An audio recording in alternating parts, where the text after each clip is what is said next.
The most controversial interpreters of the faith during the 1960s was the Nation of Islam. They offered a brand of Islam tailored to the oppressed black masses. The Honorable Elijah Muhammad was their leader. I'm your blood and your flesh. White people are not your blood. They're not your blood and your flesh. The nation tapped into black anger and disillusionment. Some members of the Nation of Islam believed Elijah Muhammad was a prophet. Some believed the messenger of God, and some believed him to be God in the flesh. I represent to you not a prophet, yes, sir, but I represent to you God in person. Yes, sir. Yes, sir.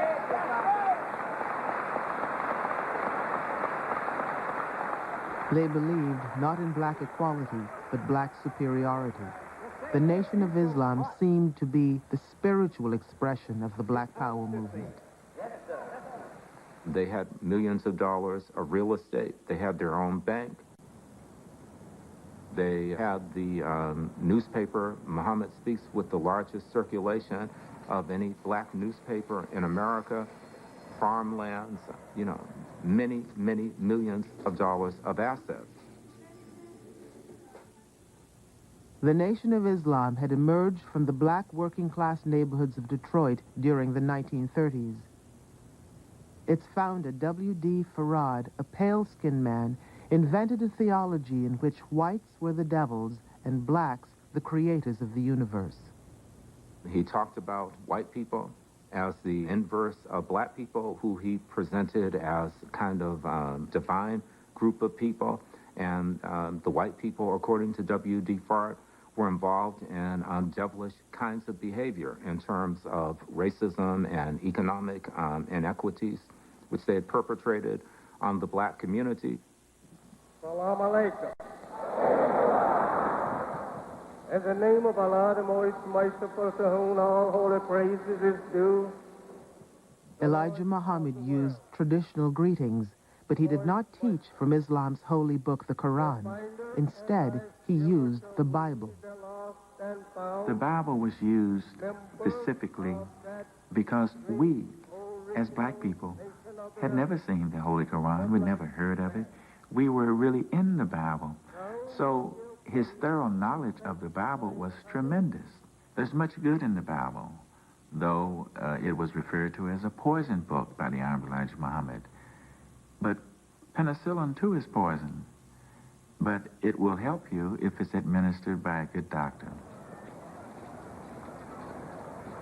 And most of those people in the Nation of Islam, most of those people were Baptists.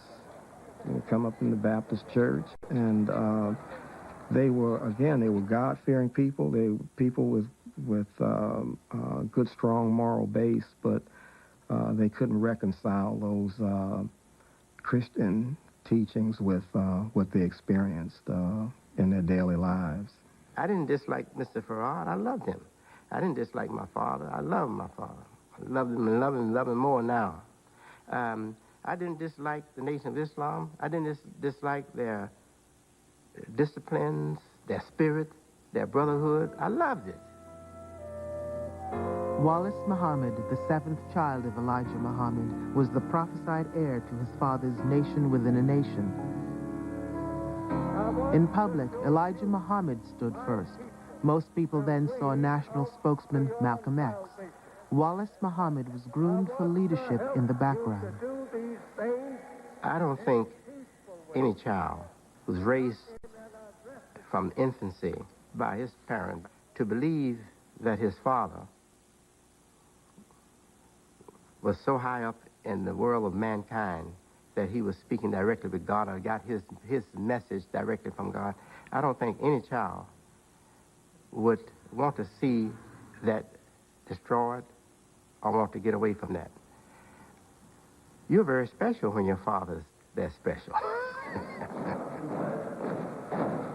Elijah Muhammad's teachings promised that discipline would free the black man from the prison of race.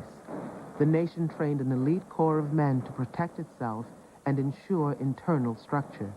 Called the Fruit of Islam, their training began as young boys. Brother David 2X, Camden, New Jersey. What about you, sir? Omega X from New York. From New York City? All right. You got some brothers from Camden and brothers from number 7. How do you feel today, brother? Fine. Isn't it a blessed thing to come see the Honorable Elijah Muhammad? Yes, sir. What about you, brother? How do you feel about the Honorable Elijah Honorable Muhammad? Elijah Muhammad is trying to teach all our original people they are in bad shape. Yeah. Go ahead, brother. Honorable Elijah Muhammad trying to wake them up. You think he'll do it? Yes, sir. He's the only man with a program, right? Yes, sir. Good enough.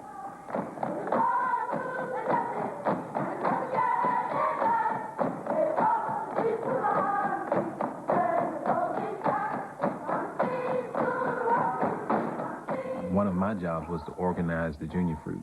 And so I'd get the fellas in a line, little boys, I mean from 5, 6 years old up until, maybe 15 years old, because at 16 you became a senior fruit.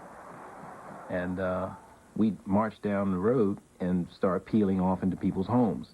And so the last person would go in front of the first person and so on and so forth until we canvassed the whole neighborhood.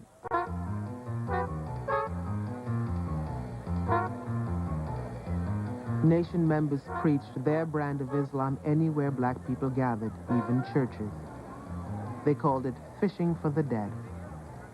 We were taught that we had to go out and bring in the dead, and people were not alive or dead to the knowledge of themselves.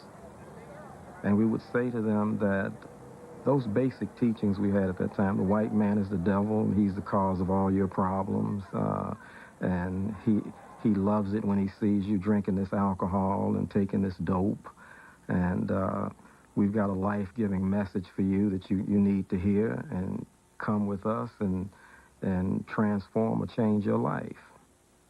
Assalamu alaikum. As a matter of fact, we refer to our brothers and sisters as lost founds until they heard the message. And then after they heard the message, they would have been found. So there was always the push, the initiative to get people to read the newspaper, to read the articles and books, come to the mosque, any place that you could, to get our people first to hear the message of the Honorable Elijah Muhammad. The disciplines and intensity of conversion into the Nation of Islam made the larger black community view them with alarm and suspicion. My family, in general, at first was really not very accepting of me becoming a Muslim. I used to have to take my clothes from home, go to a friend's house, get dressed,